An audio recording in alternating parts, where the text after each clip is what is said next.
Assalamualaikum warahmatullahi wabarakatuh. Ketemu lagi di channel YouTube Diskusi bareng Eka Anas. Sebelum mulai, gue mau memperkenalkan lagi tempat yang biasa kita kunjungi untuk syuting. Kalau kita produksi syuting di sini, kita lagi di tempat Ziggy Lounge, namanya di Kemang, Taman Kemang. Gue biasa nongkrong di sini, biasa bikin acara di sini. Jadi lo juga bisa ngelakuin hal yang sama. Range harga, lo bisa makan, minum di sini. Harganya untuk kisaran Kemang mah terjangkau lah ya. Untuk anak-anak kuliahan atau yang for jobbers gitu. Suasana musik juga, bernuansa musik lah pokoknya. Kalau cerita sama musik, silakan di sini. Oke, di Ziggy Lounge. Yang sebelah gue juga, ini lahirnya darah daging musik nih. Sedap. Ada Tesla Manaf di sini. Sedap. Alhamdulillah baik. Thank you Tes ya, udah meluangkan waktu. Sama-sama dong. Ini datang ke Jakarta untuk ada signing session. Benar, signing session buat album Afat dan Kuntari, Ephemeral Passage. Ephemeral Passage. Jadi memang EKE-nya atau monikernya ada Kuntari juga ya. Betul. Untuk proyek yang terakhir ini. Tapi gue boleh ceritain nggak Tes tentang Ephemeral Passage ini, gimana terakhir terjadinya? Ini obviously nambahin sekian banyak dari rangkaian kolaborasi lo yang tetap modus operandi lo kayak tidak terduga dan tidak tertebak. ini apa gila, gue bilang anjing nyebrang banget deh gue. Itu gimana ceritanya nih? Ceritanya waktu awalnya tuh di DM sama vokalisnya Ekrik. Itu langsung ngajakin kerjasama.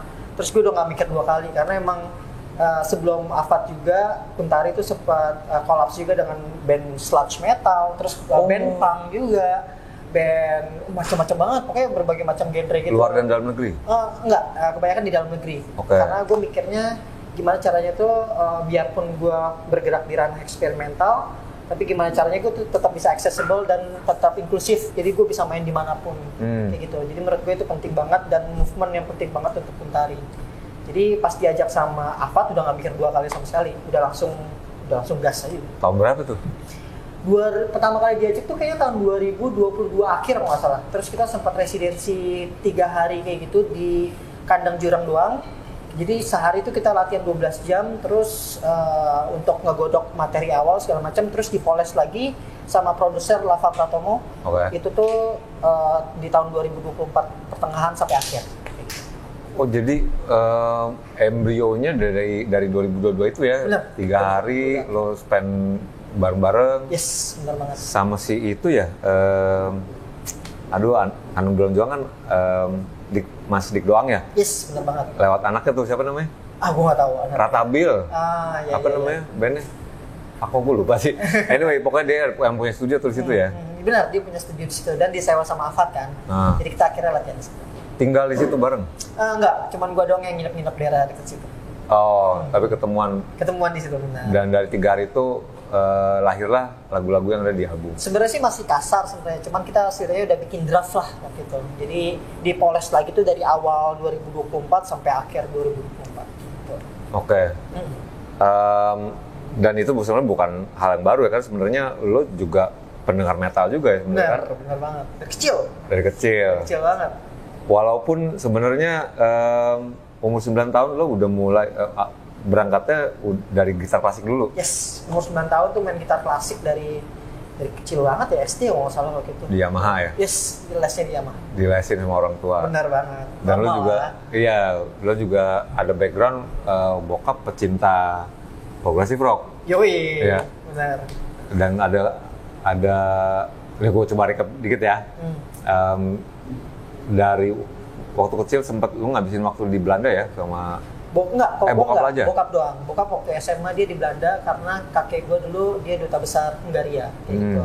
Jadi sebenarnya waktu kakek gue duta besar, jadi dia sering keliling, makanya anak-anaknya tuh banyak yang lahir di negara-negara lain gitu. Ya. Dari situ mungkin bokap lo perkenalan dengan progressive rock. Benar banget. Referensi dia di musik jazz, musik klasik, progressive rock itu besar banget. Iya. Karena dari mungkin karena dia besarnya waktu itu di Eropa juga kayaknya. Dan nurun lah kalau dan anak-anaknya gitu. Yes, benar banget. Tapi emang nggak disuruh Maksudnya belajar gitar tuh nggak disuruh atau emang kemauan lu sendiri waktu itu? Sebenarnya disuruh sih awal-awal sih. Ya. Cuma karena abang gue sebelumnya juga sempat les gitar klasik, yaudah akhirnya gue kayak, yaudah gue coba juga deh. Kalau lagi kecil kan dorongan kita biasanya jenjangnya pertama tuh anak kecil pengen jadi atlet dulu ya. Biasanya. Intinya inilah, apa lu memang gue pengen karena didengerin musik, nyokap lo juga pendengar pop lah ya, gitu kan. Jadi lo bilang lo pindah-pindah kamar berbeda soundtrack tuh. Mantep banget ya. Emang pengen jadi musisi apa gimana dulu? Sebenarnya sih nggak kepikiran jadi musisi, cuman gue tuh pengen main gitar klasik tuh. Awalnya tuh malah pengen main bass, gara-gara denger bunyi suara bassnya Mas Bintang Indrianto di lagu Kangennya Dewa 19. Oh alah ya. Gitu. Itu kan kayak ikonik. Iya, Neng ikonik banget gitu kan. Akhirnya gue pengen main bass lah gitu, bilang ke bokap. Terus bokap bilang, udah lu main gitar klasik aja, kalau udah main gitar klasik ntar yang lain juga bisa. Bisa apaan gitu. aja. Ternyata pas di gitar klasik gue kayak jadi jatuh cinta sama gitar klasik, akhirnya terus aja latihan terus sampai 10 tahun ke depan. Lulus sampai apa sih tingkatannya? Gue dulu nyobain gitar akustik, maksudnya les juga di Yamaha, cuma bertahan setahun terus udah kelar. Lo Gue lulus? sampai nggak bisa dipelajari lagi, harus keluar negeri. Anjir, berapa tahun tuh? Berapa tahun ya? Lulusnya kalau nggak salah itu sekitar 6 tahun lah, 5 tahun 6 tahun kalau nggak salah. Sisanya tuh kayak cuma ngulang-ngulang yang ada aja jadi. Anjir, sampai SMP berarti itu ya? Berarti sampai awal-awal SMA, itu Sampai udah SMA. kayak udah peaknya banget gitu. Lu lahir 29 Agustus 87 ya? Yes, 87. Leo nih. Yoi. Woi, wah. Enggak, Virgo dong, Virgo. Bukan Leo? Kalau nggak salah tuh Leo Oh, Leo sampai 21-nya. 21, benar. Iya. Gue Virgo awal, Virgo mengenai Leo. Well, regardless, Virgo juga artistik terkenal kan, gitu. Jadi memang dari dorongan musik sih sebenarnya always being the background and the family gitu kan. Yes, benar. Dan lo ikut di situ. Lo lahir juga di Bekasi ya? Benar. Lahir gue di Jakarta, besarnya di Bekasi. Oke. Besar Bekasi Timur juga nih. Yoi, Bekasi Timur. Dan selalu jadi background hidup lo tuh bermusik tuh ya? Benar. SD, SMP. Iya, jadi kayak emang terutama musik-musik nu metal kan, karena gue sekamar sama abang gue, tiap abang gue beli kaset, entah dari Cold Chamber, Soulfly, Kitty, Andre. kayak gitu-gitu, sampai Blink, sampai Rancid segala macem. Wah itu macem-macem sampai No Doubt, terus band-band nu metal umumnya kayak Korn, Limp Bizkit, Slipknot kayak gitu, itu udah sehari-hari banget tuh selalu denger kayak gitu. Lo sikat ya? Sikat banget. Dan ratusan kaset abang gue tuh gue dengerin juga. Paralel lu juga tetap ngedalamin akustik, klasik juga? Yes, gue nggak mainin musik-musik itu, tapi gue denger setiap hari, tapi tetap fokusnya main klasik. Iya. Lu kenapa ngerusin ke kuliah ke musik malah ngambil FISIP malah ya? Iya, gue malah ngambil administrasi bisnis karena apa ya? Mungkin karena orang tua juga nggak begitu setuju gue main fokus di musik gitu. Jadi yaudah akhirnya bokap bilang kayak udah lu kuliah bisnis aja katanya. Udah akhirnya gue bisnis di 4. Tadi sebelum kita mulai lu sempat ngomong sempat ada bukan larangan apa namanya, resistance dari bokap gitu. Yes. Kalau pas lu ngobrol musik, emang apakah lu udah mulai actively bermusik sampai mengganggu aktivitas lo kan, dan sampai ngelihat bokap lo kayak ngelihat significantly, wah nih kok jadi melenceng ke musik nih ya gitu. Apa kayak gitu waktu itu? Iya benar. Sebenarnya sih emang karena dia tahu gue udah mulai fokus di musik, mungkin kayak orang tua pada umumnya kali ya, kayak khawatir kalau anaknya jadi seniman gitu-gitu kan. Tapi hidupnya gimana, makannya gimana segala macem. Terus tapi gue fokus banget karena gue tahu itu gue punya visi dan misi, dan gue percaya banget gue bisa hidup di musik yang gue mainin. Terus akhirnya yaudah gue berusaha ngeblok omongan-omongan gak enak dari orang terdekat gue. Jadi ya akhirnya gue menghilang sekitar berapa tahun ya, 5 tahun lebih kali ya. Sebentar, lu ngeband juga tapi waktu SMP SMA? Mungkin SMP SMA iya, cuman ya itu bawain lagu padi biasa kayak gitu-gitu kan. Karena waktu itu lagi zamannya pensi ya. Sama teman-teman Kelas. Itu training ground lo tuh ya. Skirmish. Tapi gue sempat baca di publikasi juga, lo tadinya mau mendalami di klasik ya? Yes. As a session player. Enggak pernah kalau session player. Tapi pokoknya lo nemuin kalau ternyata rute karirnya nggak terlalu lebar, nggak terlalu banyak. Setuju banget. Menurut gue tuh kayak karena gue juga sering banget tiap keluar negeri, tiap ke Eropa, gue tuh selalu datang ke ke Philharmoniumnya, si gedung pertunjukan, atau nonton si Philharmonic tempatnya. Kemarin tuh pas gue pulang dari Berlin Januari kemarin, gue nyempetin ke gedung pertunjukan terbaik di Jerman. Oh ya. Terus gue nonton Berlin Philharmonic, dan menurut gue adalah, gue nggak enak sih ngomong kayak gini, cuman ini adalah teknologi yang sulit banget orang Indonesia akan untuk mengejar gitu menurut gue. Karena musik klasik buat mereka tuh udah budaya yang amat sangat kental dan amat sangat sakral banget. Mungkin di sini tuh kayak main gamelan gitu ya. Jadi kalau dengerin bule main gamelan tuh kayak oke sih lo jago, tapi enggak deh gitu kan. Yeah. Tapi ya buat mereka itu musik klasik gitu. Jadi tuh kayak ada jembatan dan ada jurang yang nggak akan pernah bisa kita lalui gitu. Mungkin bisa kalau misalnya emang kita bisa hidup di sana atau apa segala macam. Tapi kalau kita tinggal di Indonesia secara kolektif bikin filharmonik atau orkestra secara besar, itu amat sangat jauh sekali untuk dilampaui. Oh iya, audio was atau teknik was? Semuanya banget. Terlalu sempurna mereka. Wow. Terlalu sempurna. Udah bukan dari planet ini aja kasarnya. Udah. Mungkin juga ketidakseriusan ya gimana ya, pemerintah dan pelakunya mungkin jadinya. Mungkin karena itu juga bukan budaya kita juga sebenarnya. Jadi mau kita mengejar segimanapun juga tetap itu nggak, karena kita ya biasalah kalau misalnya main musik tradisional kita nggak pernah ada partitur, terus temponya juga selalu acak-acakan, dan itu malah bagusnya musik Indonesia malah karena kita semua tuh kayak loose gitu loh. Jadi selalu laid back, selalu loose, selalu nggak tepat waktu, selalu, kecuali mungkin musik-musik Bali kali ya yang syarat akan ketepatan gitu dan kecepatan gitu. Tapi kebanyakan dari musik-musik Jawa tuh yang lamban segala macam kayak gitu-gitu tuh nggak terlalu memperhitungkan soal ketepatan waktu atau kesempurnaan sebenarnya. Dan formatnya juga being applied the term grassroots, memang bermainnya di tanah dan nggak perlu tempat atau audio yang mumpuni ya. Dan memang musik rakyat gitu. Bener banget. Yes. Dimainin dimanapun bisa. Gitu. Itu bener banget. Oke. Yet you are well known as a jazz player, kan? Album pertama lo ya sama yang gue lupa, yang sama Ensemble Bali ya? Ya, Mahagotra Ganesha. Itu album pertama ya? Itu album ketiga. Oh, itu sebelumnya ada lagi? Ada lagi, ketiga. Itu album ketiga keempat. Tapi album pertama kedua tuh lebih kayak fusion jazz gitu. Oke. Lo inget kapan manuver lo pertama ke jazz dan kenapa? 2007 waktu itu lagi kumpul-kumpul acara-acara klub klasik kan di Bandung waktu itu, karena gue ikut karena bingung mau ngapain di Bandung, akhirnya ikut aja acara-acara klub klasik. Terus ternyata di situ tuh ada salah satunya pemain jazz, pemain jazz. Klub klasik itu untuk komunitas pecinta musik klasik? Bener banget, yang ada di Bandung. Oke. Anjir, lo umur 20 tahun nongkrong di situ? Iya, tahun 2007 masalah bener. Akhirnya gue nongkrong situ kan ya, karena bingung. Tua-tua dong yang teman-teman lo? Kenapa? Teman-teman lo tua-tua, masih senior lah gitu? Nah, kayaknya ada yang seumuran juga, ada yang senior juga pastinya. Oh iya? Gitu. Banyak juga kok. Gitu. Oke. Jadi terus, akhirnya kumpul, terus ada salah satu gitaris gitu yang dia mainin musik jazz, cuman mainin kayak chord jazz gitu. Pas gue baca partiturnya tuh banyak angka-angka gitu kan. Jadi kayak chordnya tuh ada angka gitu-gitu. Yaudah akhirnya gue penasaran, akhirnya gue belajar di Venture Music School. Venture Music School. Nah, Venture tuh nama orang. Oke. Dia pengajar jazz besar juga kok di Indonesia. Lo belajar jazz sama dia? Benar, belajar jazz sama dia. Lo bisa baca notes ya? Bisa dong.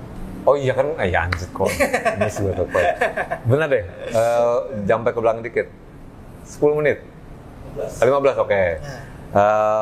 Lo bilang sempat tadi sampai ngabur dari rumah 5 tahun. Ini era sebelum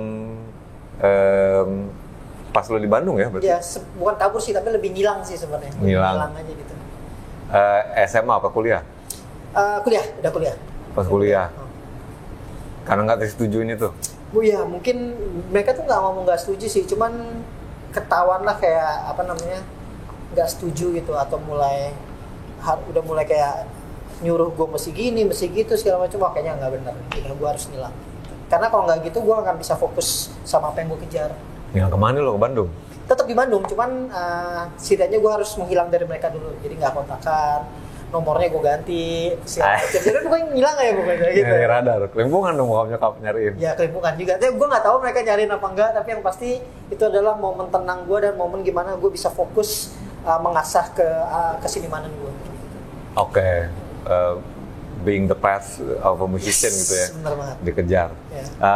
Kembali akhirnya ke Vance itu ya. Ke Vance. Vance, lo belajar jazz di situ. Belajar jazz. Gitar. Gitar, yes. Berapa lama tuh?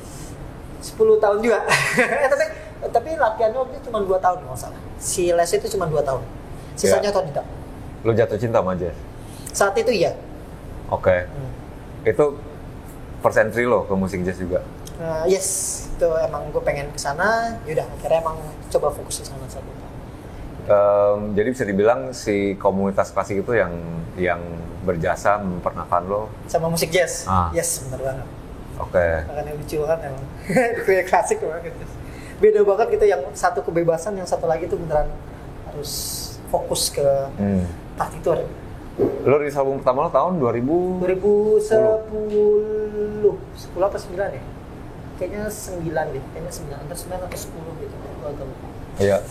Bisa ceritain nggak tuh gimana pertama lo masuk dapur rekaman dan siapa yang berjasa? Sebenarnya waktu itu tuh 2 album awal itu tuh beneran produksi rumahan banget, makanya jadi kayak ya udah, yang penting gue pengen punya sesuatu yang gue pegang gitu, kayak fisik gitu kan. Jadi udah akhirnya semua rekaman sendiri di rumah, gue beli sound card seadanya saat itu. 2009 kan masih jarang ya home recording. Jadi kayak beneran ngetok anak-anak kosan sebelah kayak, gue mau rekaman nih hari ini, tolongin jangan berisik kayak gitu-gitu kan. Itu tuh chaos banget lah. Yaudah akhirnya terus cetak CD sendiri juga semuanya, bikin cover sendiri semua kayak gitu-gitu. Jadi beneran DIY banget dan beneran ya itu karena pengen banget punya rilisan fisik aja sebenarnya. Tapi lo masih kolektif tuh ya sama teman-teman gitu? Nah, masih kolektif bentar. Ada bandnya apa? Tesla mana? Namanya yang pertama itu Grace and Tesla, yang kedua tuh Ivan and Tesla. Jadi waktu itu tuh di dunia jazz tuh selalu kalau bikin grup tuh selalu pakai nama masing-masing kayak gitu. Jadi itu hal yang umum sebenarnya. Bukan narsis tapi itu hal yang umum di Iya. Ya kan Duke Ellington dan siapa kayak gitu ya. Dan lu selalu ada partner ya di situ ya? Yes, selalu ada partner. Dan lu mulai akhirnya berani strike on your own tuh album ke si Bali ini yang pertama. Yes, benar banget. Apa judulnya tes sorry? Itu Tesla Mana featuring Mahagot Raganesha, judul albumnya It's All Yours. It's All Yours. Itu ada di DSP segala macam, di Spotify itu ada. Nah, gue nemuin cuma beberapa dari sekian banyak ya yang di DSP itu ya. Itu basically yang right-nya lo yang punya ya? Rights-nya iya, gue yang punya sekarang. Yes. Sedangkan sebelum-sebelumnya kenapa nggak ada? Sebelum-sebelumnya mungkin kayak dirilis, cuman gue nggak pernah ngecek aja kan. Tapi di ya, Spotify nggak ada. Nggak punya Spotify. Loh, yang masukin siapa? Temen gue. Oh. Dia kan selalu pakai apa sih namanya? Agregator. Iya, kayak gitu-gitu kan. Iya. Jadi gue nggak punya Spotify, jadi udah dimasukin ya udah gue tahu itu. Iya. Penghasilannya nggak ngambil dong? Penghasilan tuh emang karena gue yakin juga sih nggak akan besar-besar banget juga, jadi emang gue serahkan ke label semua. Jangan salah loh. Tapi nggak apa-apa, itu emang dedikasi gue untuk label juga sebenarnya. Kayak gitu. Tapi itu milik label tapi? Sebenarnya nggak milik label, tetap milik gue, tapi si royalty rights-nya emang sengaja gue kayak oke, si label yang ambil. Venture lo ke jazz obviously dan significantly ngebawa lo ke level musicianship dan juga publikasi yang lebih luas pastinya kan. Yes. Album lo yang A Man with the Relationship with Fragile Area. Relationship with Fragile Area dirilis sama Munjun. Iya, dari Munjun Records dari New York. Dari New York. Yeah. Dan itu gue ngedengar lo permainan jazz yang nggak jazz juga sih. Gue ngedengarnya lebih playful. Yes, setuju banget. Dan direpresent sama covernya juga yang lo dikelilingi mainan gitu. Bener banget. Itu udah sendirian tuh ya? Itu tetap sama grup, tapi pakai nama sendiri gitu. Iya. Bisa ceritain nggak tuh gimana transisinya? Gue tahu di banyak channel lo ngomong lo selalu berprinsip kalau setiap ngerilis karya lo pengen mengejutkan diri lo sendiri. Lo nggak mau ngulang-ngulang lagi. Benar banget. Dan ya album itu gimana terakhirnya? Dan gimana direkrut sama Munjun itu? Sebenarnya karena ada beberapa artis sebelumnya yang emang udah direkrut sama Munjun kan, artis Indonesia kayak si Mak Dialog, terus Mas Bujana juga, Mas Topati juga, terus ada band dari Jogja namanya Anoyuel Miss Clara. Akhirnya gue dikenalin segala macam, terus mereka tertarik sama si musik-musik gue. Akhirnya udah rilis, sesimpel itu sih sebenarnya. Tapi emang waktu itu tuh emang salah satu pencapaian besar banget karena saat itu, zaman itu tuh emang sulit banget untuk orang Indonesia bisa tembus ke berbagai macam label di Amerika terutama ya. Gitu. Makanya jadi gue seneng banget juga sama pencapaiannya.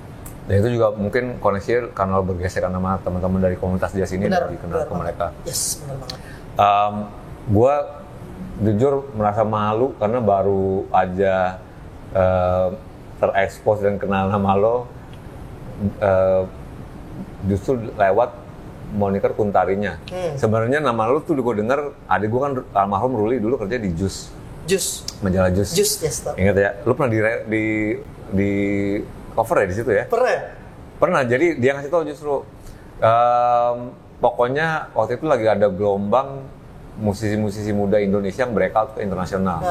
Joey Alexander benar. Kan around the same time waktu itu ya. Lo juga Tesla Manas. Gue tadi ngedengernya kok kayak Tesla Munaf, maksudnya kayak saudara Om Paris atau gimana gitu kan. Ternyata beda gitu. Jadi udah seliuran nih. Ruli juga ngomong waktu itu, sekarang gila-gila anak-anak sekarang kata gitu, masih muda-muda. Siapa? Adik gua Ruli. Oh iya. Ya kerja di Jus itu. Lalu dia kan selalu bawa kopinya Jus yang terbaru lah.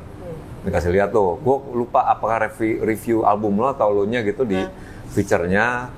Lalu di edisi yang bersama ada Joey Alexander juga. Pokoknya edisi lagi musim muda Indonesia yang ke internasional lah gitu kan. Tapi gue mikir ya oke lah gitu. Maksud gue gue nggak bukan penyimak jazz gitu kan. Ngerti. Kayak begitu. Cuma sekitar 2021 Hasif udah mulai regularly nyebut nama lo. Hasif? Iya, Haji Wardiansyah. Mantap. Di Twitternya. Dan gue mulai kuntari gitu kan. Pokoknya ada dua yang disebut sama dia, Kuntari, Perunggu dulu tuh. Si Hasif kan kalau lagi demen band di blast terus sama dia kan. Terus gue mulai dengerin nih, wih anjir, eksperimen gini ya gue. Kayak gitu. Cuma itu pun cuma sebatas itu aja. Pas lu rilis sama si Afat ini, baru gue kayak gila sih nih, gue bilang kok bisa kayak begini ya kan. Gue ngedengerin, immediately tahun 2024 kan itu kan. Immediately yang gue dengar itu, gue langsung nggak nyamain sih, tapi keinget paraleli secara otomatis ke kolaborasi antara ada satu musisi namanya Scott Walker. Kalau pernah dengar, dia ini musisi bisa disebut kayak lo juga nih, avant-garde. Nggak pernah settle di satu tempat, maunya explore terus.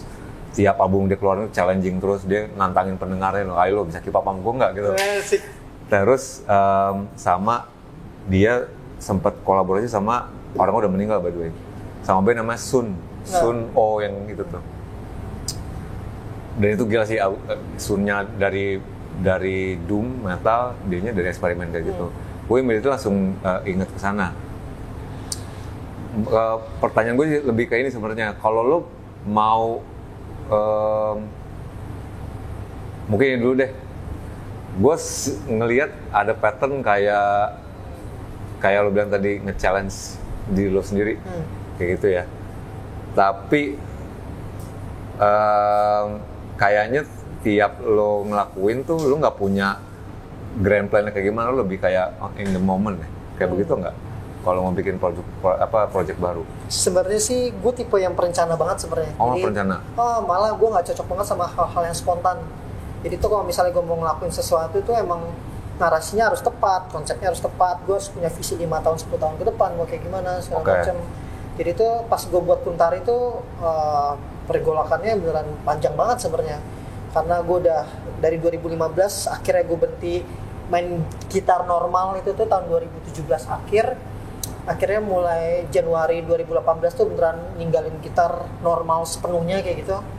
Terus akhirnya mulai masuk ke dunia elektronik atau apa segala macem. Itu tuh pergolakannya panjang banget sebenarnya. Sorry, motong.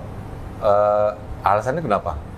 Alasannya karena emang kayaknya apa ya, mungkin gue ingin cari sesuatu yang lebih apa sih, yang nggak terpatok sama tidak terpatok sama standar gitu loh. Kalau kita main jazz sama main klasik itu kan pasti punya standar kan. Ya. Lo kalau mau main klasik sebagus mungkin, ya kalau mau main klasik, pemain klasik yang bagus lo harus punya standar, bisa mainin lagu apa, bisa baca secepat apa, sesempurna apa lo mainnya. Atau juga misalnya main jazz juga lo harus bisa harus bisa improvisasi, solfege juga harus bagus, semua juga harus bagus solfege sih. Cuman tuh kayak improvisasinya harus bagus dengan teknik-teknik Charlie Parker atau John Coltrane segala macam. Kita harus ngulik standar jazz, lagu-lagu standar jazz juga segala macam. Jadi gue ngerasa gue harus cari sesuatu tuh yang emang gak ada standarnya, yang dimana tuh anak-anak yang nggak bisa main musik atau misalnya orang yang nggak bisa main alat musik sama sekali bisa terjun di dunia itu gitu. Akhirnya musik noise, gue ngerasa musik noise adalah dimana lo musik, lo nggak perlu bisa main alat musik, tapi lo bisa ngebebasin ekspresi lo di dalam situ. Dan menurut gue itu esensi yang luar biasa banget dari musik gitu. Dan nggak ada pagarnya juga ya? Dan nggak ada pagarnya sama sekali. Lo mau siapapun, lo mau dari manapun, lo datang teriak-teriak tanpa punya alat, itu jadi noise musik gitu. Jadi menurut gue kayak itu inklusivitas yang beneran pada puncaknya banget menurut gue gitu. Jadi lo nggak perlu harus punya gitar yang canggih, efek yang canggih segala macam. Lo cukup datang dengan alat apapun yang lo punya, lo bisa ekspresikan kegelisahan lo di atas panggung gitu. Dan udah itu jadi musik noise gitu. Jadi gue ngerasa gue pengen ada di situ. Dan gue pengen tahu, gue pengen mendalami apa yang mereka lakukan gitu. Makanya lo tinggalin gitarnya? Akhirnya gue tinggalin gitar. Terus keputusan untuk pindah mau kerja di Kuntari kenapa? Dan kenapa Kuntari artinya apa sih? Iya, karena Kuntari sebenarnya nama random aja sih. Cuman kayaknya tuh kayak udah nggak relevan lagi aja gitu pakai nama Tesla Manaf di musik yang sekarang gue pakai gitu. Maka lo perlu bikin persona baru kah? Benar banget. Kuntari dari mana terus inspirasinya? Sebenarnya Kuntari itu dari apa, nama random aja sih sebenarnya. Jadi kayak ya, nemu bagus nih segala macam gitu aja. Sangat Indonesia sekali sebenarnya. Iya benar banget. Gue ngiri jadi kayak keren nama burung nih. Burung Kuntari. Oke, terus dimulai journey lo tuh dari situ ya. Ada ininya nggak sih gesekan lo around the same time lo kenalan sama komunitas noise juga dan particularly sama band Senyawa ya? Yes, di momen itu. Itu punya momen besar nggak buat untuk mempengaruhi keputusan itu? Banyak banget karena Mas Ruli ya? Iya benar, Mas Ruli, Mas Ukir dan nggak cuma mereka doang ya, tapi teman-teman dari Raja Kirik dan Gaber Modus Operandi juga entah kenapa eksperimental tuh punya lingkungan yang sehat banget menurut gua. Kita tuh sehat banget, saling tolong satu sama lain, terus inklusif banget, kita saling sharing satu sama lain, bahkan banyak keramahan atau ke hospitality-an tuh yang gue nggak terima di genre-genre yang lain gitu. Bahkan gue terima di musik eksperimental gitu, yang beneran mereka tuh amat sangat ramah, amat sangat terbuka segala macam, dan bantu satu sama lain. Menurut gue tuh luar biasa banget sih. Kecil juga mungkin circle-nya ya? Mungkin karena kecil juga circle-nya, benar. Oke. Mungkin iya, benar. Mungkin karena kantong-kantongnya juga kalau nggak salah Bandung, Jogja, Bali ya kalau nggak salah. Iya, tapi ada juga sih di Makassar ada, di Padang juga ada kayak gitu. Di Aceh juga ada. Iya. Gue juga ngelihat metamorfosanya Kuntari, musiknya dari awalnya yang lebih electronic bass ya. Yes, benar. Gue ngedengar ada banyak influence dari rilisan Warp Records, Square Pusher dan Square Pusher, benar banget. Tapi makin sini lo makin ambience dan lebih iya, lebih ambience, lebih atmosferik Yes. kayak begitu.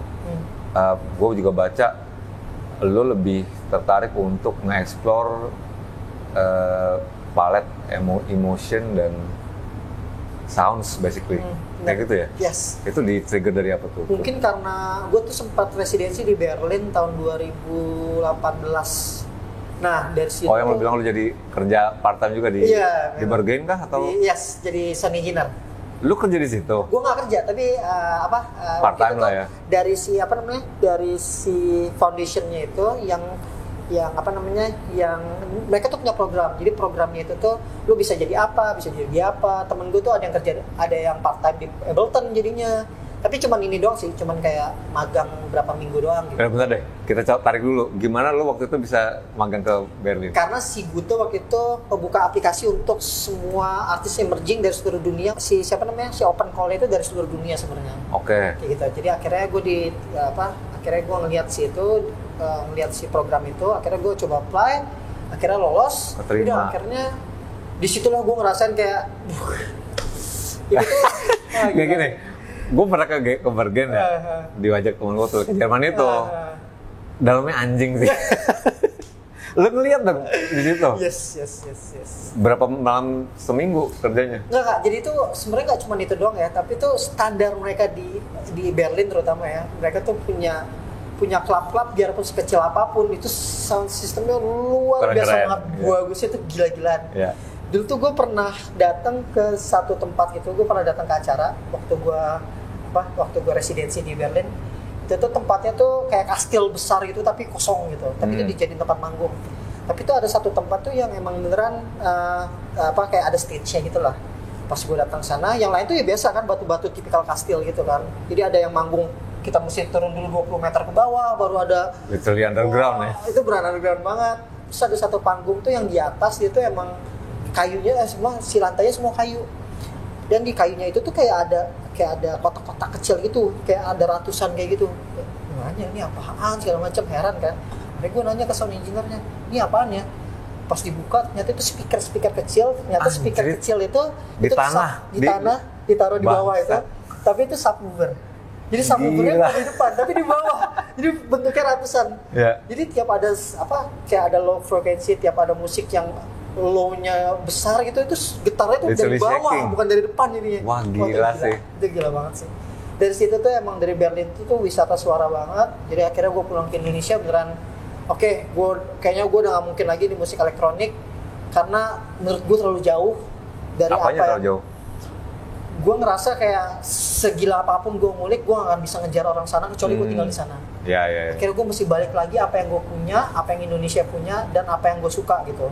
Yaitu musik-musik organik dengan sense metal dan sense hardcore, tapi nggak lepas dari sisi Indonesianya, tapi tanpa membawa atau menyentuh tanpa menyentuh alat musik tradisional Indonesia. Oke. Gitu. Jadi gue harus tetap pakai alat musik modern, tapi bunyinya beneran beda banget sama musik modern. Iya. Bentar, gue mau tracking dulu nih. Lu di Bergen tuh, itu gila sih. Maksud gue achievement banget ya. Bagi yang belum tahu ya, di Bergen itu gue sempat ke sana waktu itu di Berlin, diajak teman gue. Itu salah satu klub elit di dunia ya. Yes. Iya kan, lo masuk tuh nggak bisa sembarangan. Lo begitu ke dalam itu Babylon abis sih. Di dalam nggak bisa foto, handphone ditahan, tapi ya ada alasannya karena di dalam orang tuh lo mau ngapain aja, jadi apa aja bisa. Ada orang else di depan kita. Dan orang cuma beberapa. Partinya 4 hari. Iya, gua iya ke barnya lo bukan cuma pesan minuman, pesan drugs ada di situ, ya, ada menunya. Panorama gitu. Itu ya. Ada berapa ruangan lagi kan di situ, ada dua lantai ya. Yes. Itu gila sih. Ini kerja di sono. Enggak, sebenarnya kerja sih enggak ya, karena waktu itu kan emang bagian partnership doang, jadi gue iya. Tapi ngerasain lah. Ya, ngerasain. Yes. Di situ ya. Yes. Berapa lama tuh di Berlin? Cuman nggak nyampe sebulan kok, sekitar 20 harian gitu. Tapi itu change your perspective dan juga ngereset plan lo ya. Benar banget. Makanya Kuntari itu emang ya band yang terdesain dari wisata suara di Berlin itu, karena gimana caranya gue ngebawa si sense yang ada di Indonesia tapi dengan sound system dunia gitu, dengan sound system kelas dunia. Jadi itulah yang gue desain, suara-suara yang gue desain saat Kuntari live gitu. Iya. Saat ini emang di album Larynx tuh gue emang belum dapat rekaman yang bagus tuh seperti apa, karena gue nggak bisa nge-capture live-nya kayak gimana gitu. Tapi pas di album yang berikutnya tahun 2025 ini itu gue udah dapat semua tekniknya. The Boy Who Picked, apa? The Last Boy Pick. Yes. Itu. Last Boy Pick sama Larynx. Last Boy Pick sih masih oke. Tapi Larynx ini nih itu tuh udah lebih live base gitu loh. Si soundnya tuh harus live, harus kita experience-nya itu live.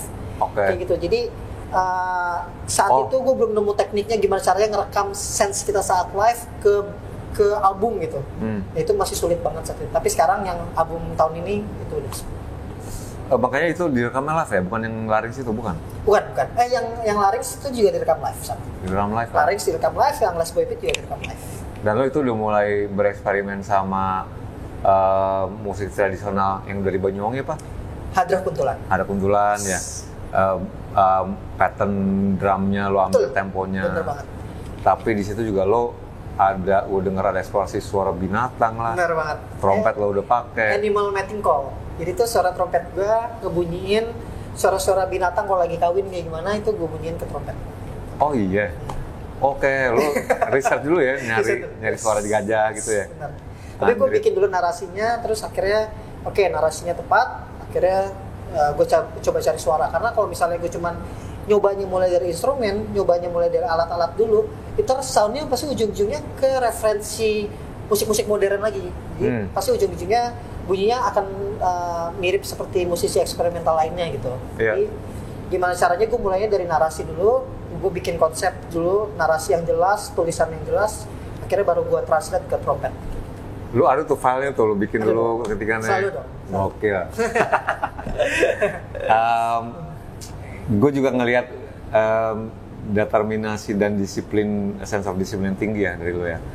Kelihatan waktu gue ya kemarin-kemarin gue baca-baca lihat-lihat YouTube lo, sampai lo lagi di YouTube-nya di channelnya Mas Bujana main gitar lo, gue nggak mau Mas. Nggak takut Tiga kali ditawarin. takut bawa-bawa gitu. Segitu keras lo ngedisiplinkan diri ya. Dan itu terrefleksi dari kerja keras lo. Tadi kita baru aja ngobrol, lo udah 2 kali tur Eropa ya? Yes, 2 kali tur. Kalau tur 2 kali, yes. Iya kan? Dan each track tuh lu nggak cuma 1-2. Anjing, gue ngeliatin nih orang berapa 30 tempat deh. Ya, 31 panggung di 35 hari. Gila, gue ngeliat di Facebook kayak gue ngeliat kan, anjrit gue ngatur sendiri tuh. Semuanya bikin sendiri. Yes. Sadis. Pasti kalau kalau referensi nama, referensi venue pasti dapat dari teman-teman ya, terutama dari Mas Ruli, dari siapapun kayak gitu. Itu banyak banget yang ngasih referensi nama tempat kayak gitu. Cuman gue juga cari sendiri. Gue sempat nge-email 200 venue, itu yang ngebales cuma 7 venue kayak gitu. Iya, iya. Itu tuh beneran banyak banget penolakan. Tapi itu beneran perjuangan yang besar banget waktu gue tur di April kemarin. Tapi buahnya tuh luar biasa banget di bulan November tahun kemarin. Iya. Jadi di setahun kita Sekuntar itu tur 2 kali kan. Dan di November kemarin itu langsung ada festival 4 langsung dalam satu tur itu. Ya, makanya jadi kayak luar biasa. Dan market di luar mungkin mereka bisa ngelihat USP, unique selling point dari project lo ya. Dalam artian lo ada obviously ada traditional elements etnik, tapi juga ada contemporary soundscape. Mungkin mereka nggak ngeliat gue etnik sama sekali karena gue nggak pakai musik tradisional Indonesia kan. Oh iya, lo nggak pakai ininya alat musiknya. Lo komponennya aja ya? Bener, gue tetap semua drum semua normal, semua beneran ya normal aja gitu, alat musik modern lah. Gue pakai gitar, gue pakai alat-alat elektronik yang mereka biasa pakai juga.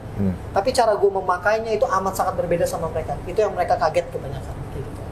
Menurut lo kenapa mereka ngelihat appeal-nya di musik lo? Dan menurut gue karena emang apa yang kita bawain itu mereka nggak pernah dengar seumur hidup. Dan gue yakin apa yang Kuntari bawain itu nggak ada dimanapun di dunia ini. Gue yakin banget. Oke. Tapi kenapa lo nggak targeting ke local audience dulu di? Sebenarnya local audience dulu, lucunya adalah audiens kita tuh amat sangat cerdas banget sekarang. Mungkin setelah pandemi kali ya, orang tuh mulai gila-gilaan nge-explore musik-musik baru kayaknya. Jadi tuh pas Kuntari keluar tuh kayak merch-nya laku, CD-nya laku, semua katalog kita laku, tiap kita main tuh ada aja pasti yang nonton. Jadi beda banget sama musik-musik niche yang sebelum era-era pandemi kayaknya masih agak sulit gitu. Tapi mungkin dibuka gerbangnya sama Senyawa mungkin ya.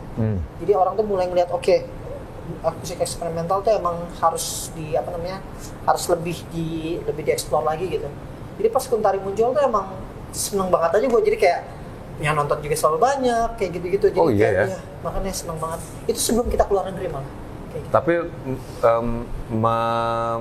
di dalam standar lo udah ke Berlin dan dapat tempat-tempat yang audio bagus gitu. Waktu manggung di sini udah sesuai dengan apa yang lo expect belum presentasinya? Sejujurnya nggak ada yang bisa ngalahin sound Horek di Jawa Timur.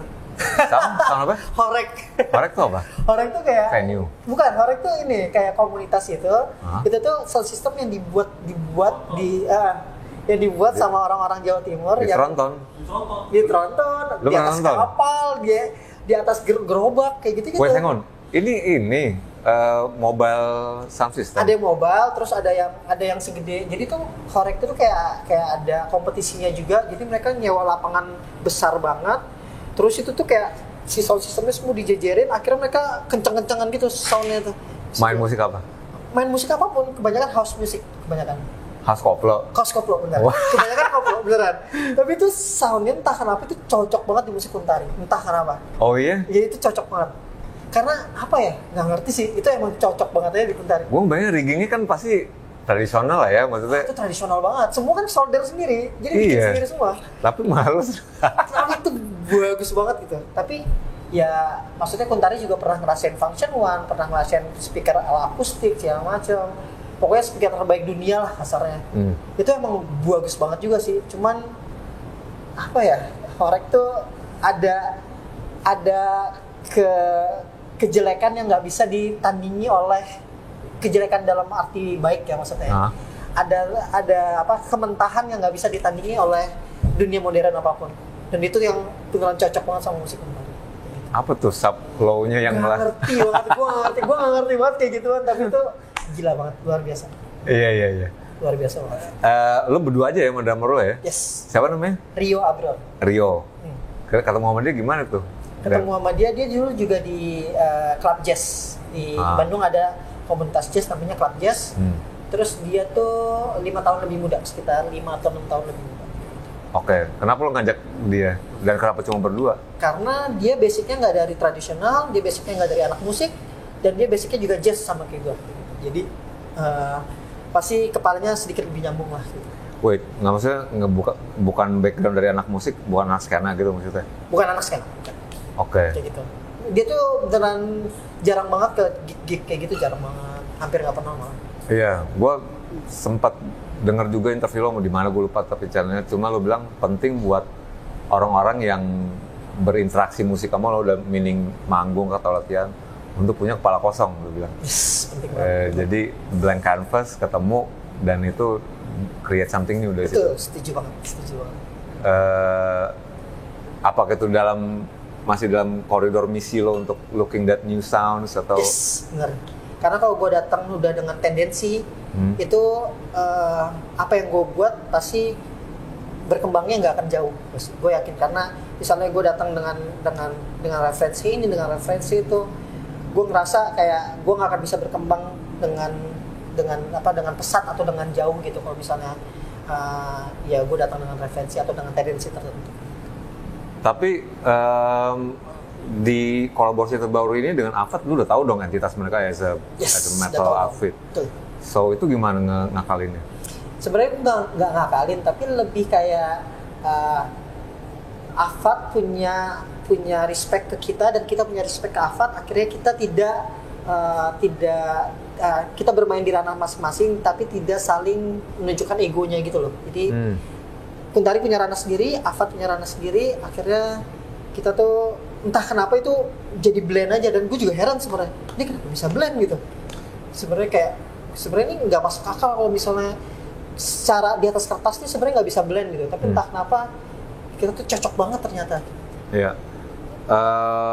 Boleh tahu nggak salah ya, spill ini dikit lah ya, waktu chemistry-nya sama mereka atau nanti mungkin sama yang lain-lain juga gitu, kayak metode lu gimana mereka bikin dulu, apa lo harus ada on-site barengan atau lalu ngatur aransemennya gimana? Jadi ada lagu-lagu yang emang dibikin dulu sama Avat dan ada lagu-lagu yang dibikin dulu sama Kuntari.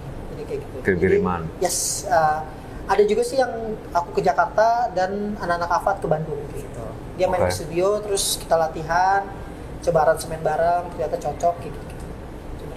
Sebenarnya cepet banget sih, amat sangat mulus malah, heran malah. Oh iya. Malah gelling banget gitu ya. Jadi karena emang pas kita main, pas aku sama Mario main di depan Lava dan anak-anak Lava tuh kayak udah bagus, udah nggak perlu diapa-apain. Jadi kayak udah cocok aja buat mereka gitu. Yeah. Jadi soundnya udah blend, tiba-tiba udah blend aja. Itu kan yang paling penting kan. Oke. Jadi tanpa di mixing berlebihan, tanpa di mastering berlebihan, kita tuh udah blend aja gitu. Nah, itu yang penting menurut aku. Lo pernah nolak ajakan kolaborasi nggak dari orang? Hampir nggak pernah kayaknya. Lo terima terus? Yes, hampir nggak pernah.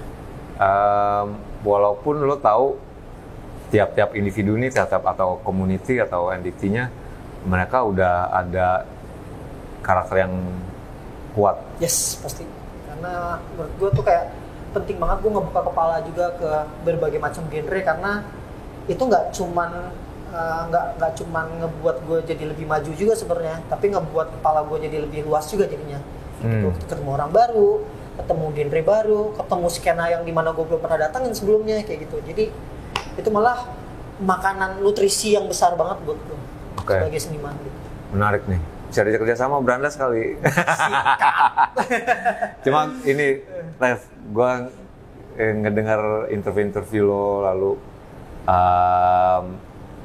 pemikiran lo gitu ya. Gue sensing a deep sense of humility, humbleness, an endless quest for kayak eksplorasi kayak gitu. Bahkan gue juga ngebaca a sense of spirituality in your music. Gue nggak tahu itu asumsi yang benar apa enggak. Sebenarnya biarpun gue bukan orang yang spiritual secara agama, tapi apa yang gue lakukan tuh selalu penuh dengan spiritualisme. Jadi, gue selalu ngajak ngobrol alat-alat musik gue. Siapa? Gue selalu ngajak ngobrol alat-alat musik gue. Selalu banget. Oh iya? Sebelum manggung, sesudah tur, sebelum tur, segala macam. Like actually conversation. Yes. Itu penting banget tuh. Oh iya? Benar. Supaya mereka nggak ngadat di tengah jalan atau tiba-tiba kenapa-napa gitu segala macam. Karena gue ngerasa ya mereka nggak cuman benda yang memberi gue nafkah, tapi mereka juga anak-anak gue juga yang membesarkan gue juga gitu sebagai orang tua gitu. Jadi kita belajar bersama dan berkembang bersama alat gue. Jadi gue nggak pernah menggunakan alat gue sebagai oke, lo bunyinya kayak gini, lo harus berbunyi seperti ini, seperti pada umumnya. Gue nggak kayak gitu. Jadi gue membiarkan mereka berbunyi seperti apa yang mereka mau gitu sebenarnya. Kasarnya seperti itu. Lo ngerawat banget dong dari alat-alatnya? Pasti banget, selalu. Wah, ini kayak gue pernah lihat interview John Frusciante. Oh iya. Gitaris Red Hot. Dia gitu, gue connect spiritually sama alat gue. Jadi menurut dia gitar gue bukan benda mati. Yes, benar. Wow. Benar banget. Jadi benar deeply connected, di worship sama dia kayak gitu ya. Benar. Gue juga gitu. Jadi kayak lagu-lagu yang gue mainin juga itu tuh harus ada essence yang tepat. Kalau enggak, gue nggak akan pernah bisa mainin lagu itu tiap hari, tiap malam, 30 hari berturut-turut kayak gitu. Gue nggak akan pernah bisa. Jadi gue harus punya motivasi yang tepat, punya sense yang tepat untuk bisa mainin lagu itu berulang-ulang dan jatuh cinta berkali-kali sama musik gue sendiri. Gitu. Jadi biarpun gue main selama satu tahun gitu, gue tur terus-terusan segala macam, gimana caranya supaya nggak bosan gitu. Pernah breakdown nggak musiknya pas lagi manggung? Nggak pernah sama sekali. Sama sekali nggak? Andrit. Dan untungnya gue sama drummer gue punya set sama juga. Karena kita kalau punya hari kosong malah stres. Malah? Stres. Jadi kalau kita nggak ada panggung hari itu malah stres. Jadi ketemu, ayo kita ngapain gitu? Jadi pengennya tuh manggung terus aja. Kalau lagi tour tuh pengennya tuh malah nggak ada hari kosong gitu. Jadi pengennya udah manggung aja gitu. Nah, kalau di sini gimana kalau udah pulang? Kalau di sini ya nggak apa-apa. Oh, istirahat. Hari-hari ada day job atau gimana? Gak, semua fokus di musik. Di musik. Udah nikah Tess ya? Udah nikah, benar. 3 tahun ini? Udah 3 tahun. Istri oke dengan? Oke banget. Udah tahu lah pacaran nih, gue begini nih gitu ya. Tapi untuk istri juga kerja di rumah, dia kan arsitek dan desain interior. Jadi kita berdua selalu ya 24 jam bareng terus. Jadi dia kerja di rumah, gue juga kerja di rumah. Tukar pikiran nggak? Tektokan kalau ada ide kayak gitu-gitu? Kita tuh lebih ke partner dibandingkan suami istri. Jadi lebih banyak ngobrolnya, lebih banyak bertukar pikirannya segala macam, lebih banyak bercandanya. Iya. Dan juga lo butuh bouncing ball ya, dalam artian kalau punya ide cek sama dia dulu kayak gitu ya. Benar banget. Kalau bisa di point nih, mungkin akan ada banyak pilihannya, tapi siapa sih orang yang paling berjasa yang bisa nganterin lo ke tempat ini sekarang? Banyak banget ya. Mungkin di tiap fase tuh ada yang beda-beda kali ya. Mungkin kayak misalnya di dunia jazz itu ada Vence Manuto. Ada, itu langsung sama dia belajarnya ya? Ya, langsung sama dia. Oh. Ada Ari Renaldi juga, dia produsernya Tulus. Cuman dia banyak banget bantu karir gua gitu. Terus kalau di dunia eksperimental ada Mas Ican, Mas Kasimin, Mas Ruli, segala macam. Itu tuh banyak banget juga yang bantu segala macam. Pas di dunia klasik juga banyak juga yang bantu segala macam. Jadi menurut gue tuh tiap fase pas mulai baru belajar ada Bintang Indrianto yang sebenarnya gue saat itu nggak kenal, biarpun sekarang udah kenal ya. Saat itu nggak kenal tapi bisa ngedrive gue untuk bisa main musik kayak gitu. Jadi di tiap fase gue bermain musik dan hidup itu selalu ada pahlawan-pahlawan yang ngangkat gue untuk bisa jadi kayak sekarang. Dan alhamdulillahnya lo ketemu orang-orang tepat gitu ya, komunitas tepat. Luar biasa banget. Iya. Orang-orang yang baik, orang tepat, orang yang saling bantu, saling support, dan gue harus bisa jadi kayak mereka gitu. Harus gue balik lagi ke komunitas, jadi harus gue putar lagi ke komunitas lagi. Giving back to the communities. Harus. Ini kita juga tergabung by the way di community WhatsApp. Community ini agak nyarong dikit nih, Tes. Jadi gue sama Tessa itu tergabung dalam sebuah community WhatsApp namanya Suara, diinisiasi sama Mas Kadri Muhammad namanya. Gue nggak tahu nih edisinya sesudah apa sebelum edisi dia, gue interview dia kemarin. Mas Kadri ini salah satu disebutnya singing lawyer. Yes, singing lawyer. Orang baik juga itu. Iya, orang baik juga. Tapi di situ berkumpul ada banyak pelaku-pelaku musisi senior, pejabat, menteri-menteri, dan juga musisi yang bersinggungan dengan kesenian dan musik. Betul. Ada polemik di situ kemarin waktu ada salah satu dari seniornya lah ya, yang melontarkan kalau ada wacana kalau ada banyak festival musik di luar negeri yang sebenarnya bisa kita sambangi as a musician, tapi nggak perlu dibayar lah gitu kan. Kalau itu kesempatan bagus gini-gini. Bapak ini langsung ngehajar. Nggak kayak gitu Pak, gini-gini. Kita harus menghargai kita sendiri. Gini. Gue bilang mati. Tapi ya itu yang mungkin yang lo pelajarin ya, being that you arrange your own, semuanya DIY lah. Tadi udah ceritain dikit, gue juga udah ngecek, mungkin lo bisa cek di beberapa channel juga di mana Tesla di interview betapa kerasnya usaha Tesla ngebuka jalur ya. 200 email lo dari pagi bukan dari pagi, day to day lo ngangkat barang, pindah hotel, nyetir sendiri, itinerary lo yang ngatur kayak gitu ya. Lo nggak ada kepikiran kayak ini mesti pemerintah ada playing the part nih, ngebantuin gue kayak gitu, nggak ada? Nggak ada sama sekali, dan nggak boleh. Kita nggak boleh bergantung sama siapapun, karena itu emang esensi seniman sebenarnya. Kita selalu mandiri dan harus, emang kalau pemerintah mau bantu itu adalah sesuatu yang amat sangat dibuka, tangan kita selalu terbuka, dan kesempatan dan kerjasama selalu terbuka pastinya, dan amat sangat bersyukur sekali pastinya, karena aku juga pernah dibantu sebelumnya. Dan itu amat sangat terbantu sekali. Dan tapi sebagai seniman nggak boleh banget kita jadi mengeluhkan kinerja pemerintahan kita hanya karena kita tidak dibantu oleh mereka sebagai seniman gitu. Karena menurut aku masih banyak banget bidang-bidang lain yang perlu dibantu sama pemerintah dibandingkan kesenian yang sebenarnya emang sudah berkembang kemanapun sebenarnya. Jadi buat aku yang musisi modern atau musisi lain yang bergerak di musik modern, sebenarnya itu tuh nggak jadi sesuatu yang urgensi sebenarnya. Masih ada pendidikan, masih ada ya pangan dan papan, masih ada kebudayaan, masih ada macam-macam infrastruktur pastinya segala macam. Jadi menurut aku tuh kesenian terutama di musik kontemporer menurut aku belum jadi hal yang urgensi untuk dibantu oleh pemerintah. Jadi sebagai seniman kita harus bisa mandiri, tidak tergantung. Kalau emang misalnya kita sudah mencoba tapi tidak terbantu, jangan mengeluh. Masih banyak banget cara. Terus ya itu dia menurut aku tuh sebagai seniman emang harus mandiri menurut aku. Gokil. Gue ngebaca ada strong sense of independency dan disiplin ya. Lu itu dapat dari mana sih menurut lo? Gue nggak ngerti sih, cuman Virgo juga kali ya. Apa strong sense ini ya? Virgo tuh ini juga loh, idealis. Iya makanya. Iya kan? Jadi gue nggak boleh bergantung banget sama orang, nggak boleh banget. Dan kalau misalnya gue nggak dibantu orang, gue nggak boleh ngeluh itu. Lo kena punk rock juga nggak sih? Maksudnya that culture DIY, maksudnya ini kan punk rock banget yang lo lakuin. Yes. Sempat bersinggungan sama komunitas itu kan di Bandung atau? Sebenarnya nggak sempat sebenarnya. Biarpun waktu SMA gue suka SMP nggak salah. Gue suka datang ke acara-acara punk waktu itu terus cucukin rambut pakai lem fox. Anjir. Serius? Pernah lah. Pernah banget. Nggak ada fotonya tuh Aduh, nggak ada fotonya zaman itu.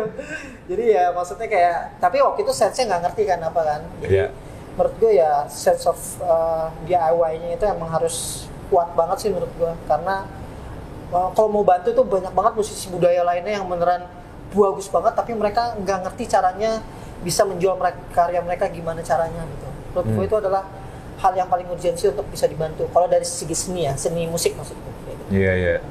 Mungkin lo mesti bikin ini sih. Kalau kita sih masih bisa jualan merchandise, kita masih bisa nabung dari manggung kan. Exactly.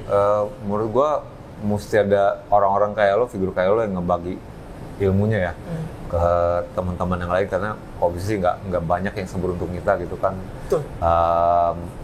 Yang punya network pertama, lalu juga kita tahu kemana harus bergeraknya gitu. So kesempatan itu sih yang menurut gua teman-teman musisi lain, terutama yang nggak tinggal di kota besar atau di kota besar lain, yang masih di daerah-daerah tuh pasti pengen punya dorongan itu juga kan. Betul banget. Bakat yang besar juga gitu. Wah, gila.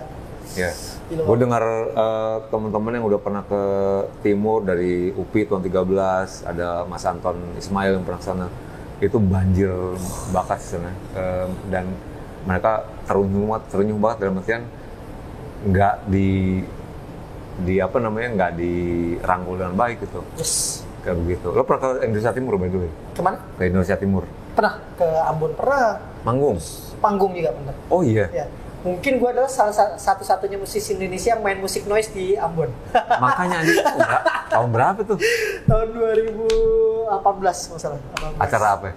Waktu itu acaranya Glenn Fredly itu loh. Oh, oke. Siapa namanya? Iya. Tapi gue akhirnya cari panggung sendiri biar bisa main di acara itu gitu. Gimana tuh?